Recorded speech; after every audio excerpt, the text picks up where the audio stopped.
bienvenidos a Audiencia Preliminar Podcast.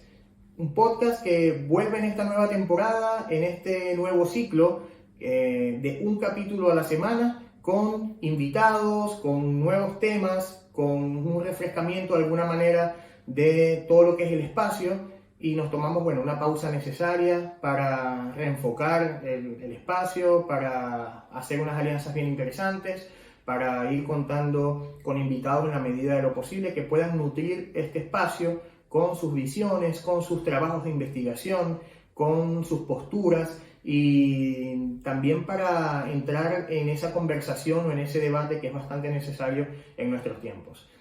Les recuerdo que estamos en todas las plataformas de podcast que existen. Estamos en Apple Podcast, en Google Podcast, en Anchor, estamos en SoundCloud, en iVoox, estamos también en YouTube en formato de video para que nos puedan disfrutar, para que puedan consumir el contenido en cualquiera de las distintas plataformas. Los invito a suscribirse, están nuestras redes sociales, tenemos también un correo electrónico que es audienciapreliminarpodcast@gmail.com para que envíen sus inquietudes, para que envíen algún feedback del podcast, porque nuestra idea es crecer con nuestra audiencia, plantearle temas interesantes, siempre vinculados al análisis sociológico, criminológico, al tema de la violencia, la criminalidad, porque son los temas que nos interesan y sabemos que podemos dar un aporte bastante interesante sobre esos temas. Hoy estará con nosotros la socióloga Blanca Méndez, egresada de la Universidad del Zulia en Venezuela. Además cuenta con una maestría en ciencia política, investigadora, interesada en los temas de la política, también es emprendedora y nos va a visitar hoy como una nueva invitada en este nuevo ciclo en el cual tendremos invitados en el podcast, y viene a tocar con nosotros un tema bastante interesante vinculado a un trabajo que ella misma realizó sobre la violencia desde la perspectiva arendtiana de Hannah Arendt, esta filósofa política que vivió de primera mano todo lo que fue la violencia del régimen nazi, y también pudo ver cómo se construyó todo este tema de la violencia también, o del totalitarismo en la URSS en su momento, y realizó una serie de aportes bastante interesantes sobre las reflexiones que tienen que ver con la violencia política, el poder, vistas desde una óptica muy cercana, muy vivida de lo que fue este proceso de degradación social, bélico, político, humano. Bueno, muy buenas noches, le damos la bienvenida entonces a nuestra invitada especial del día de hoy, en este nuevo reencuentro que tenemos como audiencia preliminar, la socióloga Blanca Méndez. Blanca Méndez, como ya dije, socióloga, egresada de la Universidad del Zulia en Venezuela, con una maestría en ciencia política. Hoy tenemos un tema bien interesante, como han venido viendo a través de las redes sociales, he venido posteando sobre el tema de la violencia como concepto, a partir de un análisis que se hace partiendo de los postulados de la filósofa Hannah Arendt, que nuestra invitada nos va a explicar. A mí, Blanca, de verdad me llama mucho la atención, primero a nivel profesional, todo lo que he hecho con el tema de la violencia, de la criminalidad, trabajando en el sistema penitenciario,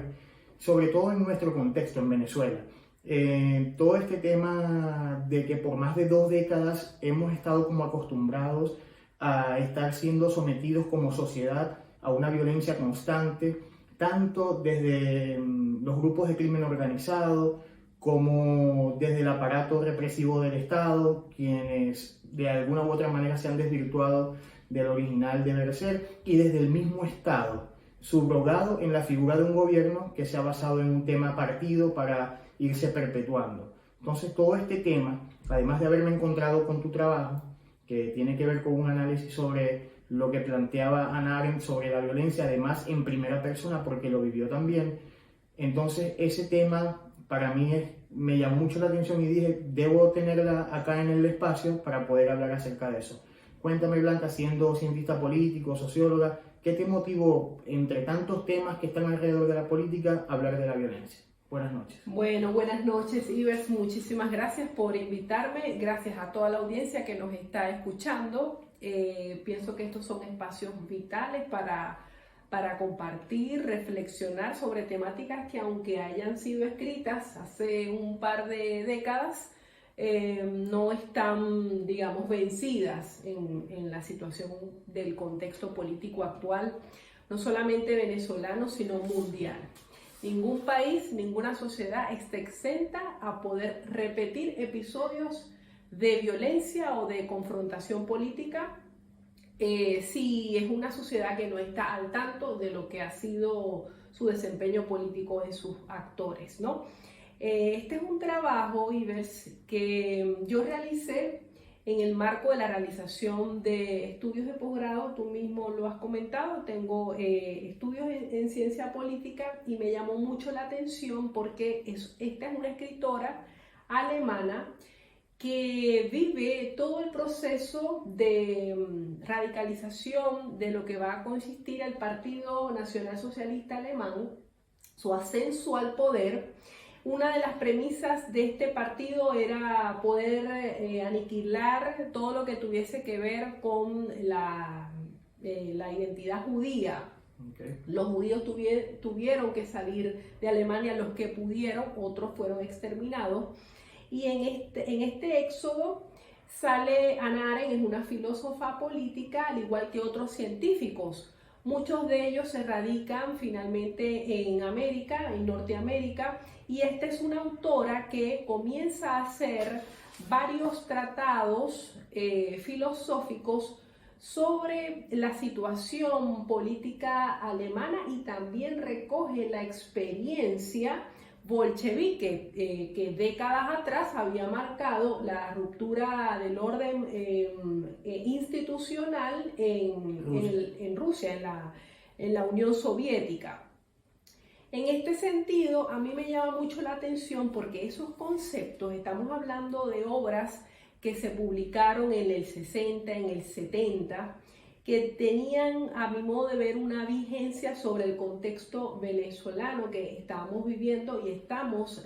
lamentablemente atravesando, porque el concepto de violencia, en primer lugar, ella lo descompone, por eso es una filósofa, porque pone en tela de juicio lo que tradicionalmente nosotros asociamos a la violencia con respecto al poder. Ella dice, la violencia es un recurso para exterminar toda la célula política de un orden establecido. Lo que nosotros asociamos históricamente es que el poder, la política y la violencia son conceptos interrelacionados. Y ella hace una postura bastante crítica sobre ese concepto y ella solamente asocia la violencia, como te digo, al exterminio de todo el orden establecido. Poder no es asociado nunca a la violencia, dado que poder para ella está vinculado con esa capacidad comunicativa, interrelacional de los actores en el juego de poder para poder de alguna forma establecer una armonía dentro del orden político. Obviamente toda la postura arendtiana tiene que ver mucho con la huella de dolor que ella experimenta a la salida de su país natal, que luego pues ella tiene que ver cómo se descompone en todos los sentidos. Claro. Claro, me llamó mucho la atención luego de revisar el trabajo este tema, y lo has tocado anteriormente, de la violencia como destructora del mismo poder. Pareciera ser una postura muy distinta a lo que se está acostumbrado, digamos, en ciencias sociales, pero es un tema que tiene un efecto, pero que a la vez tiene un ejemplo en la realidad actual venezolana, en la cual pareciera que toda esta carga de violencia que desde el Estado se ha desarrollado desde el punto de vista de violencia penal, de utilizar el aparato, digamos, de justicia, del sistema de justicia para perseguir, para apabullar al otro, toda esta utilización de los brazos represivos que legítimamente el Estado por vía legal tiene, pero en este caso desvirtuados,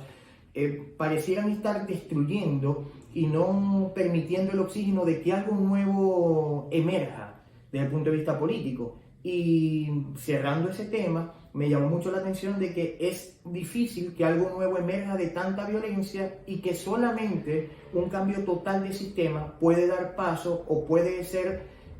instaurado luego de un gobierno o de un régimen tan totalitario y que ha ejercido la violencia de manera sistemática por tanto tiempo. por una parte contra los contrarios y por otra parte también contra su propia gente, porque dentro del mismo núcleo del, digamos, del chavismo-madurismo, se ha cortado el oxígeno para que inclusive se pueda dar un recambio generacional dentro de ese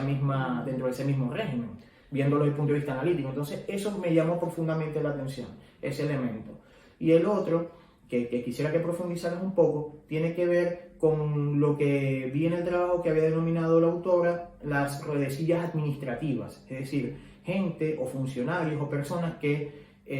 llevan a cabo estas órdenes, pero parecieran no tener un vínculo emocional con la operatividad de la orden, sino que dicen, la cumplo porque alguien me la está dando, porque tengo ese referente de un supuesto líder que me da la orden para cumplir en cuanto a persecución, en cuanto a ataque, en cuanto a violentamiento, en cuanto a asesinatos, en cuanto a lo que se pueda decir, desde el punto de vista físico y desde el punto de vista moral, que también lo recoge la autora. Entonces, quisiera que sobre esos dos puntos de repente nos pudiera hablar un poco y ver cómo pudiéramos tener de repente algún tipo de ejemplo sobre una y otra cosa, que abundan muchísimo después de más de 20 años de esta violencia sistemática. Sí, mira, cuando Hannah Arendt habló o reflexionó sobre el concepto de violencia, sobre el concepto de poder, sobre el concepto de política, democracia, ella hizo un retrato de lo que para la autora significaba el ascenso del totalitarismo y lo dibujó como un sistema en el cual quienes ascienden al poder están encargados de no solamente controlar todo el aspecto del aparato institucional, sino que además dirigirse hacia la anulación moral del sujeto que dominan. Y es bastante grave, Ivers, este punto, porque ella, bueno, concluye que el totalitarismo en sí es un sistema que va hacia la autodestrucción, porque es un sistema donde, si bien es cierto que se busca controlar ciertas esferas, es tanto el nivel de deterioro y de violencia que se ejerce sobre todos los elementos asociados, que eso de alguna manera va a pulverizar al mismo sistema y al ser interior, ¿no? Cuando el totalitarismo se describe, obviamente tiene una especie de etapas con el cual se va desarrollando hasta el exterminio total, ¿no? Que ella obviamente en sus manos tiene solamente dos ejemplos, que es el ejemplo de la Unión Soviética y el ejemplo nacionalsocialista, pero todas estas lecturas se vuelven a colocar sobre la mesa siempre que hay indicios en países donde pareciera ser la violencia un recurso necesario del líder político para generar temor, tanto así de que las personas inhiban su capacidad creativa, inhiban su capacidad de transformación. Entonces, en este totalitarismo lo que tú puedes observar es la gradualidad con el cual se va acentuando la violencia. En primer lugar, esa gradualidad incorpora una institución que se domina por un solo líder. Ese líder va de alguna forma manipulando a todas las piezas. Fíjate, el administrador público no es un administrador público, es una pieza del partido y que debe ser manipulable a tal punto de que él no cuestione ninguna instrucción. Él no puede cuestionar una instrucción. Fíjate que cuando le hacen el juicio a Eichmann, fue un dirigente del Partido Nacional Socialista, que finalmente fue encontrado y a él se le hace un juicio. Y una de las preguntas que se le hace cuando le dicen, bueno, pero usted estaba consciente de que estaba mandando a las personas a las cámaras de concentración y usted daba la orden de que se exterminaran. Bueno, sí, es que era una orden, yo solamente cumplía órdenes, es decir, era tan efectivo ese sistema que hacía que todos los elementos morales, ontológicos asociados a la vida misma de los individuos fuera eliminada de la conciencia de esas ruedecillas administrativas. Él era solo una pieza de engranaje de ese gran monstruo, ¿no? Y eso va en gradualidad, se va anulando las habilidades cognitivas reflexivas de los individuos, se va evitando la incorporación meritocrática de las personas en la administración pública, porque obviamente no interesa la habilidad racional ni científica, sino la capacidad de obedecer a instrucciones, hasta llegar a un punto que es la fase más delicada del totalitarismo, que es la necesidad de colocar una especie de mecanismo para el terror, es decir, cómo mi maquinaria la pongo al servicio de generar todos los elementos necesarios para que las personas teman. Correcto. Teman hablar, teman cuestionar, y obviamente la persecución constante a la disidencia es una parte de ese motor operativo de lo que es el totalitarismo. Bueno. Que bueno, muy bien, tú has podido mencionar algunos elementos de la sociedad política venezolana, pero pudieran estar también en otros sistemas políticos actuales, y van a estar siempre y cuando las personas puedan permitir que esos elementos vuelvan a la mesa, porque el problema está en que todos los elementos se repiten por la falta también de conciencia de las personas sobre estos procesos. No te das cuenta cuando ya llega al poder ese actor que puede potenciar esos elementos. Sí, por eso es tan importante que, digamos, trabajos como el tuyo, que están disponibles en las plataformas digitales, en academia, en academia.edu, lo pueda ser revisitado, puedan de repente ampliar. Hay un aporte bien interesante que es un cuadro que sintetiza las distintas fases de esa violencia desplegada por un régimen totalitario. Es bueno que esto se hable. Pareciera que todo este proceso vivido digamos, a partir del nazismo, a partir de todo este proceso que después decantó con la caída final, digamos, de ese mismo régimen y después de la Unión Soviética, pareciera estar muy lejano en el tiempo. Y hoy en día, en nuestra propia región, en América Latina, en nuestro propio país, tenemos este régimen que prácticamente tiene sin oxígeno cualquier posibilidad de mejora o de recuperación. Hay una violencia que no se condice. En aquel momento, cuando todo esto pasó, no estaba todo este marco de los derechos humanos. Hay crímenes que hoy no prescriben y hay órdenes que no deben ser cumplidas por mucho más que vengan de una línea jerárquica, como asesinar a un manifestante, como, digamos,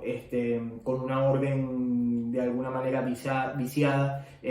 perseguir, encarcelar a una persona, acallar una disidencia, también dañar moralmente, porque cuando a ti no te permiten desarrollarte en todas tus capacidades como profesional, porque de repente tienes una postura política y no puedes participar de un mercado de trabajo, de un mercado profesional, también te están en alguna manera dañando moralmente, anulando esa dimensión como sujeto que tú tienes, hasta el punto de que eres visto como una cosa o eres llamado de una manera peyorativa. Entonces, todo esto lleva a mucha reflexión. Fíjate, este tema de cumplir la orden en los análisis jurídicos, o desde el punto de vista jurídico, la intención es muy importante cuando se comete un hecho. Entonces, ¿dónde queda el análisis de la intención cuando alguien pudiese hoy esgrimir como parte del aparato de algún cuerpo de seguridad del Estado, del SEBIN, de la DIGESIM o de esta cuestión que llaman ahora el FAES, que puede decir yo estaba cumpliendo una orden, pero te estás saltando todo un ordenamiento jurídico?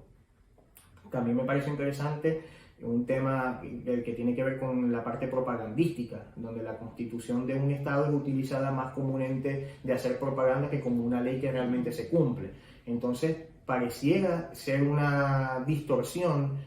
pareciera ser un sin razón que hoy en pleno siglo XXI, cuando a pesar de todos estos temas que estamos viviendo en la actualidad, pero donde el mundo está avanzando a pasos agigantados en tecnología, en conocimiento, en información, un país como Venezuela y algunos países que tienen ahorita ese peligro de lo totalitario estén todavía viviendo estas situaciones y a puertas de entrar en regímenes totalitarios hoy en pleno siglo XXI. Sí, el tema propagandístico es muy importante. ¿Por qué? Porque cuando la autora habla de ese elemento como parte de la operativa de los regímenes totalitarios, es decir, básicamente, bueno, yo soy como soy a nivel de lo que mi máquina destructora hacia adentro, pero yo tengo que visibilizar una imagen con las corrientes aceptables de manejo del poder. Entonces, esos son elementos muy delicados porque detrás de una propaganda política o de un manejo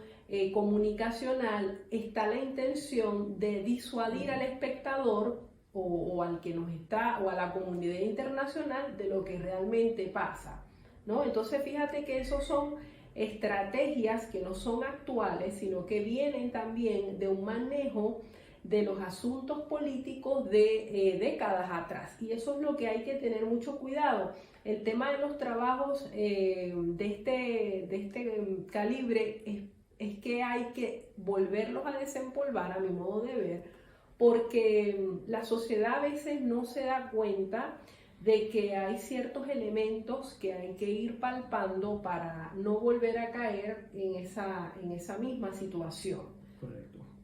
Bueno, y de allí que reitero la invitación para que puedan consultar de nuevo este trabajo. Pareciera ser algo que está muy circunscrito a una época, pero leyéndolo, sobre todo en tu aporte, que fue este cuadro sintético,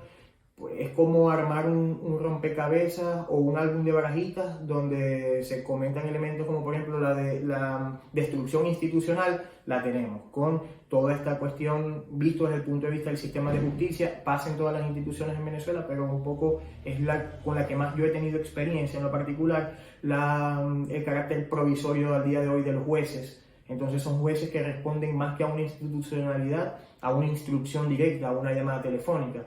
Fiscales provisorios, funcionarios que no cumplen con un ciclo formativo a nivel policial como debe ser, todo este tema de repente donde la formación, esta parte meritocrática o la parte de talento como está en el cuadro no es tomada en consideración, y otros elementos, el tema constitucional, institucional, represivo, psicológico, moral, de repente de atacar la moral, que hoy está en evidencia cuando tienes que estar más de un día o 2 días para cargar combustible, para estar sin electricidad. Son muchos elementos, digamos, de la realidad, de lo fenomenológico que están allí y que han venido socavando la moral del venezolano. Y todo esto, estas reflexiones se hacen con la intención de movilizar, de repente de crear cuestionamientos, de servir como punto de apoyo, como punto reflexivo, dadas nuestras sensibilidades también, a un despertar, no digamos de las figuras visibles, sino un despertar realmente de conciencia, de intelecto, de motivación, de encontrar ese punto de una elevada moral, pero desde lo colectivo, no esperando que de repente un régimen como este lo promueva, pero haciéndolo desde la célula, inclusive desde la propia familia, para tratar de que un país con tanta valía pueda en algún momento encontrar ese nuevo régimen, ese nuevo momento, esa nueva oportunidad de que crezca lo nuevo. Porque dada toda esta violencia, pues la única salida pareciera ser la aniquilación para que crezca después y florezca algo nuevo. Te agradezco, Blanca, en verdad, la buena voluntad para participar en este proyecto. Seguramente te voy a volver a invitar más adelante. A ustedes les comento, suscríbanse, busquen el trabajo de la socióloga Blanca Méndez sobre la violencia y el totalitarismo a partir de las visiones de la filósofa Hannah Arendt. Suscríbanse a mi canal de YouTube. Estamos en Audiencia Preliminar Podcast en las distintas plataformas de podcast y los invito a que nos encontremos de nuevo la próxima semana con un nuevo invitado, con un nuevo tema, y también espero en la medida de las posibilidades que puedan dejar sus comentarios, sus inquietudes, sus propuestas, para nosotros también podernos nutrir de eso e ir mejorando este espacio que se hace con mucho cariño y con mucha dedicación para todos ustedes. Hasta una próxima oportunidad. Muchas gracias, Iber. Adiós.